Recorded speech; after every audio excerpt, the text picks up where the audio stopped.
இருந்தால் அங்கே புகை இருக்கும், உறவிருந்தால் கொஞ்சம் பகை இருக்கும், கடல் இருந்தால் எங்கோ கரை இருக்கும், கதை இருந்தால் ஏதோ முடிவிருக்கும்.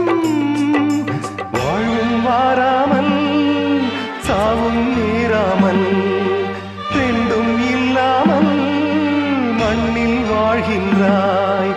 பெண்மை கண்டாலே தாய்மை காண்கின்றாய்.